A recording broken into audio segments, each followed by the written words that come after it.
Yo, what is up, guys? Joker bringing you another video. This time it's going to be on Last Epoch. So, with the official release being here on February 21st, I wanted to go ahead and make a video going over tips and tricks, a couple of things that I wish I knew prior to putting 200 hours into the game that will hopefully help you make your Last Epoch journey a lot smoother, right? Because there are a few things that can be a little frustrating, especially if you've never played Last Epoch before.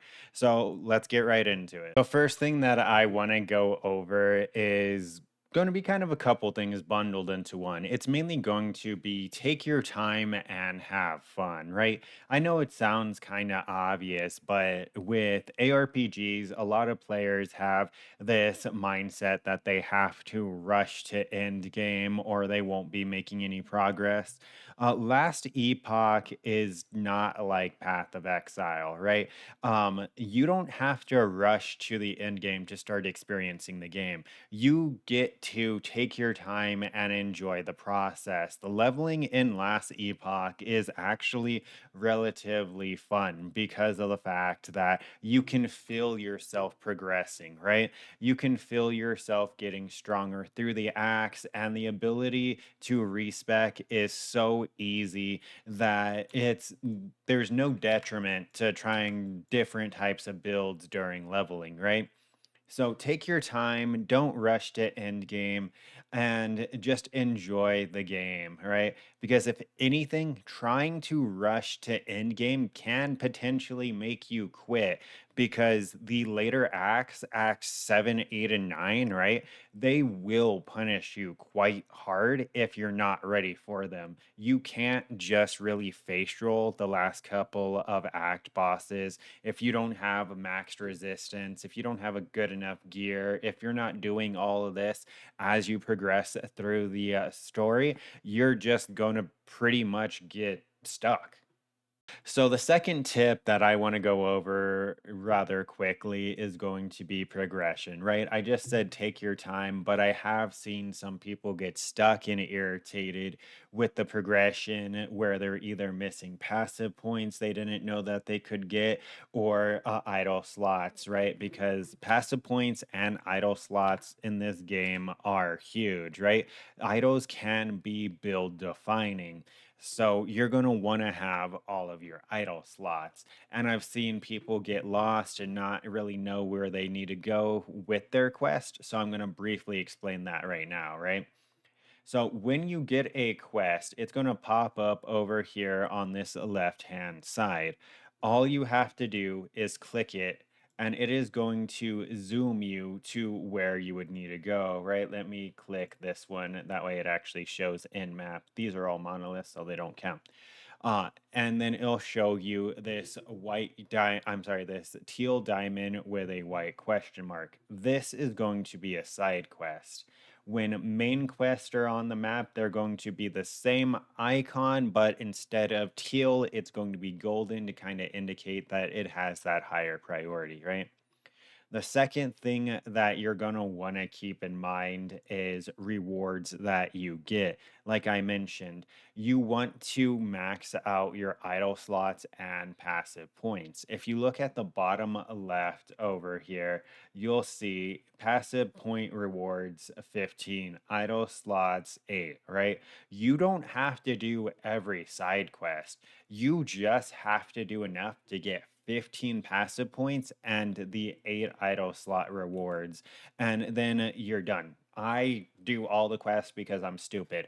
Um, that's honestly like literally the reason. I'm just too lazy to take a look at it majority of the time. But you only have to do enough so you get the 15 passive points and the 8 idle slots. The third thing that I want to go over is every build is viable in Last Epoch. You can put enough investment in every build that it is viable.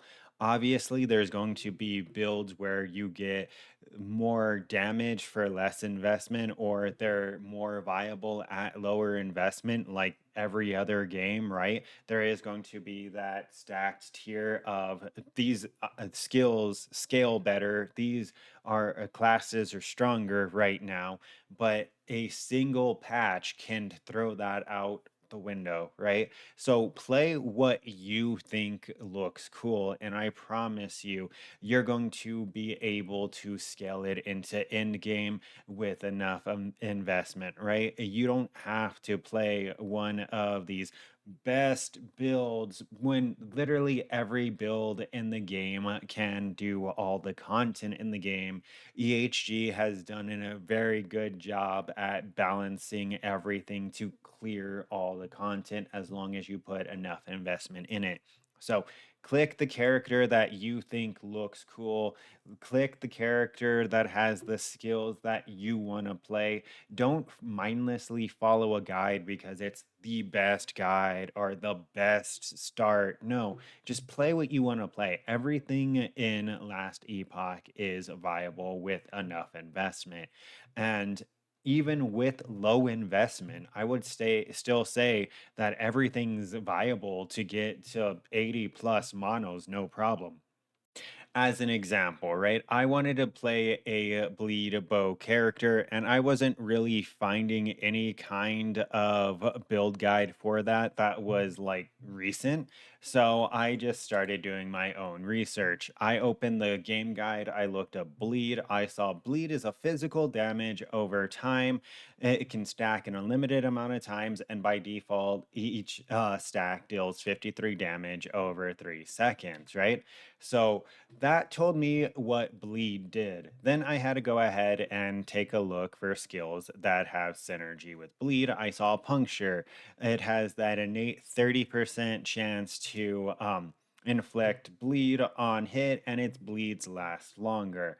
Then I went to my bleed chance here, right? In my character stash.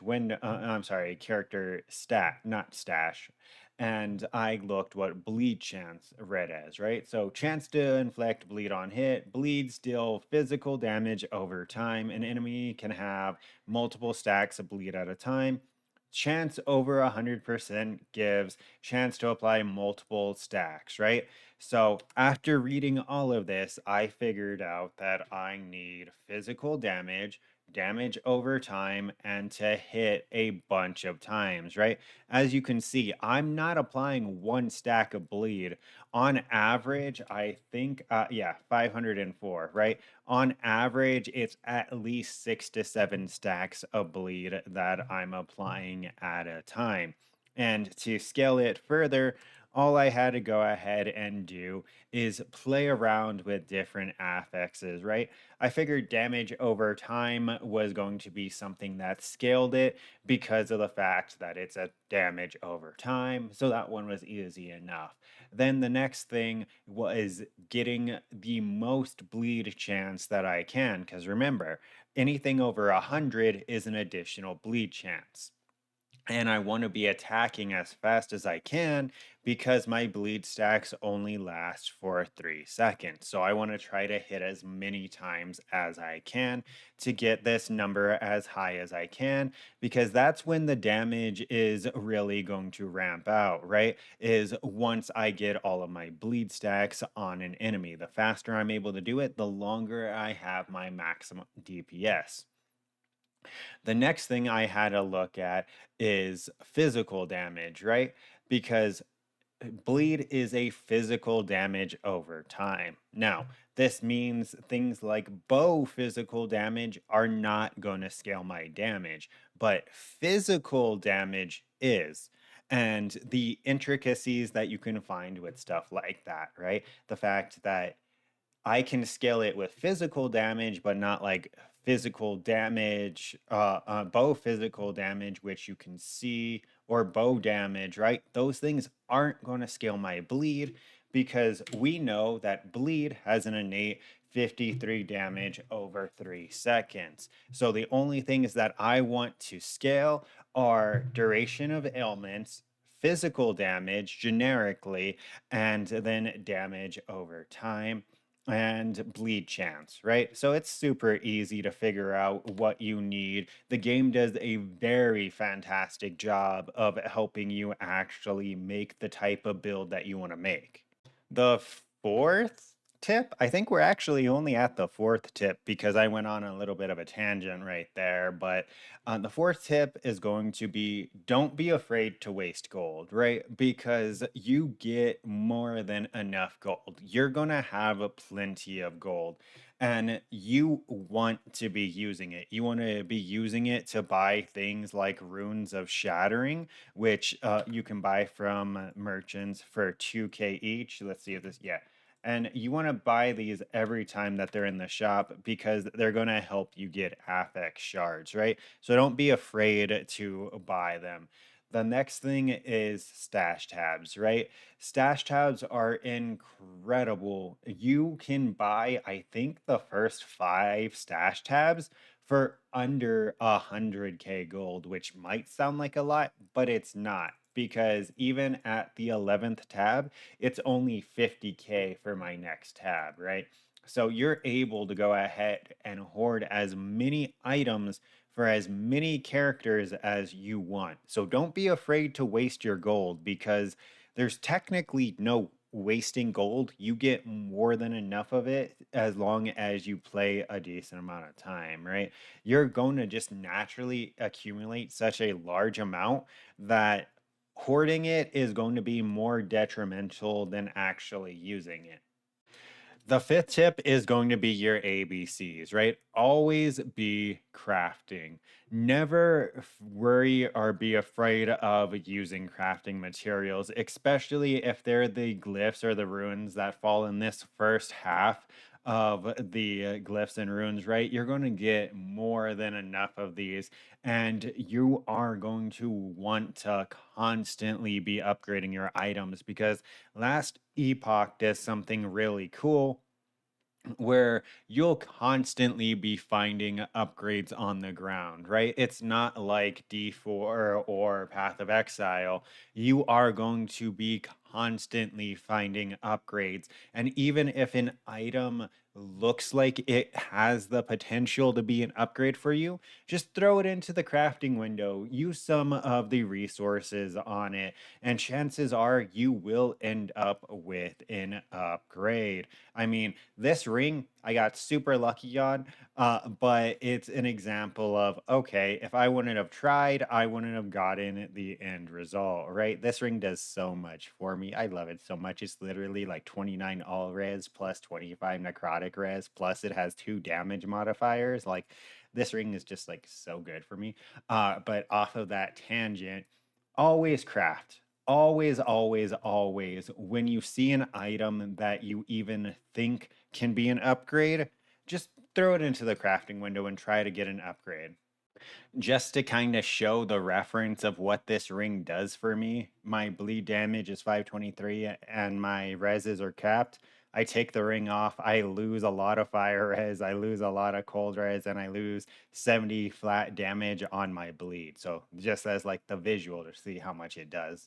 So for tip number 6, let's talk about defensive layers because they're a necessity in last epoch. If you think you can get by just having HP and resistance cap, you're wrong. You will die 100% of the time. You will brick most of the content that you attempt. This is not Path of Exile. You do not get 6 portals. If you die in a dungeon, in an arena, in a boss fight, you die. You have to do it over, right? So you're going to want to survive these encounters because you get one chance. So you're going to want to have a decently high HP pool like every other game. That's going to be the first thing. That is your first defensive layer, just HP, right? Raw HP. From there, you're going to want to have a resistance cap. That's the second thing. These two are a bare minimum. They're not a suggestion, they're a bare minimum requirement. You have to have pretty much as close to resistance cap as you can and decently high HP. From there, There's a ton of different types of defensive layers that you can have. I'm going to go over a few that are on this character, right? This character is also only level 75, so it's by no means done, but it is really tanky for only having 1100 HP, right? So additional defenses, we have a little bit of armor, which is giving us a little bit more physical damage reduction, as well as damage that we take from non physical hits is going to be reduced by 15% as well. That's going to be in addition to this 71%, right? We have we have 200 dodge, which gives us a little bit of dodge chance, making sure that we don't have to eat every hit, that we are able to avoid hits. Speaking of dodge, I have a thing called Silver Shrouds, which is right here, which I allocated through my skill tree. This gives me 100% dodge every 10 seconds and a 400 ward shield when I get hit. So it fully negates a hit and has me go positive by giving me pretty much 50% increased HP because I only have 1000 HP. So 400 is, well, I mean, I guess 40%, right? Well, 1100 would be more like 35, whatever. It's still a lot. It pretty much gives me 35 to 40% more HP. And that is on top of my HP, my resistance, my armor, and my dodge. So that is already like a pseudo fifth layer of defense. On top of that, if I get hit a really juicy hit and it brings me under 219 HP, then the next hits I'm taking are going to be reduced by an additional 42% because of my endurance. This makes it so that if I get hit a really heavy hit, I have the potential of recovering for that. I'm just not fucked, right? It gives me the ability of recovering from that.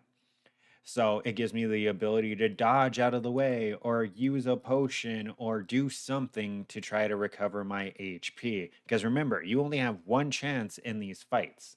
On top of that, we have 31% glancing blow. Ideally, I would want this as close as to 100% as I can get because this is essentially spell suppression if you're familiar with Path of Exile, right? If I get this to 100%, I just take 35% less damage.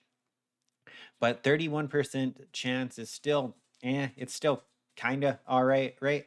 So we still have that as an additional layer. And that's not it. What are we at? We're like at 5 or 6 defensive layers, right? That's not it. On top of that, on my bow, I blind. And if we go to the game guide and go to blind, blind is going to reduce enemies' crit chance and it's going to make enemies that attack me from range less accurate.